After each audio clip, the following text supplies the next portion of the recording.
Quick Revive, one of the 4 original perks in Call of Duty Zombies. Typically, one of the first perks you would buy. It would eventually go on to become a crutch perk. Years later, its importance would spiral into a downward descent.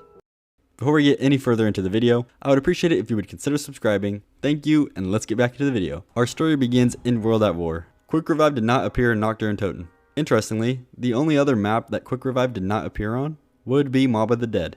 It did, however, show up on the release of Verrückt, and would be present on every other map, excluding the ones that I've already mentioned. The perk started out costing 1,500 points in both solo and co-op games. The original purpose of Quick Revive is that it would allow you to revive your teammates in a much shorter time. In solo games, there really wasn't any need to buy this perk, because no one else would be in your game other than you. So the purpose of Quick Revive was utterly useless when playing by yourself. World at War was a rough introduction for the perk, but things seemed to be trending upwards when Black Ops 1 released. Quick Revive would see new features added to it. The cost of the perk was lowered from 1,500 points to 500 points. It was able to be bought without the power being on, and you would only be able to purchase it 3 times before the perk machine disappeared. But the biggest addition was that it would allow you to revive yourself once down. This would elevate Quick Revive into becoming one of the most important perks in the game. Players finally had a purpose to buy this perk. It would turn into a thing known as a crutch perk. Crutch perks were known as perks in which you could not play the game without. It now had tremendous benefits in both solo and co-op. An interesting fact that you may not have known about is that Quick Revive sometimes shows up on one of the small TVs in the main menu. Things would stay the same in Black Ops 2. Quick Revive wouldn't see any major changes, although in transit, there was a persistent upgrade that existed for Quick Revive. You would have to revive a player anywhere from 5 to 20 times. Once accomplished, a green mist would surround you, therefore informing you that you have completed the upgrade. You would then receive a free Quick Revive without even having to purchase the physical perk. The persistent upgrade was stackable with the physical perk, meaning you could now revive a player with even more speed. You had to be careful though. If you attempt to revive a player but fail, you would lose the effect. Otherwise, the perk would carry on to every other game of transit. Time for another interesting fact. In Origins, if a player used all 3 of their revives, they could buy an extra from their Wonder Fizz machine.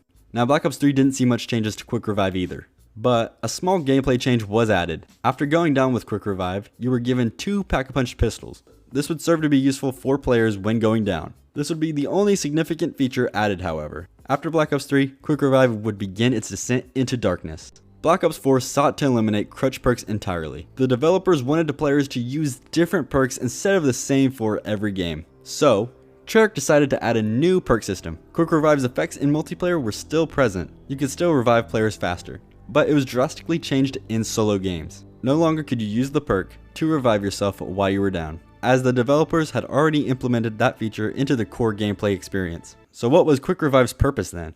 Glad you asked. Quick Revive had a shorter delay before regenerating health. Also, it increased regeneration rate.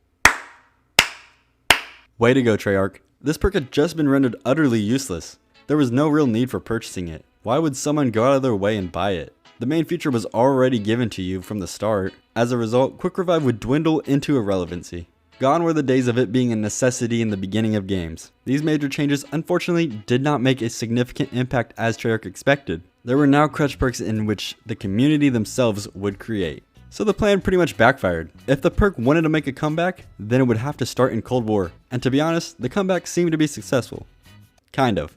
Quick Revive would still not allow you to revive yourself like the older games. That was replaced by the self-revives from the crafting benches and the mystery boxes. In Cold War, every perk had tiers to them. 1 being the lowest and 5 being the highest. You would need to collect Ethereum crystals in order to upgrade them. The first tier would allow a down player's speed to be increased by 100%. The second tier was to reduce the delay before health starts regenerating by 50%. The third has you reviving a teammate and your health being fully regenerated. The fourth tier allowed both players' speeds to increase once one was revived. The fifth and final tier involves a player killing a zombie while downed in order to revive themselves. These upgrade tiers brought some character to the beloved perk. Although, Quick Revive will most likely never have its original effect anymore. It will instead provide as a helpful perk when playing. It still isn't finished evolving and will continue to go through changes. Hopefully, it will continue to get better. Well, that's going to wrap it up for this video. If you guys enjoyed watching, then consider leaving a like. I had fun with this video and hopefully you guys liked it. With that being said, have a great day and see you guys next time. Peace.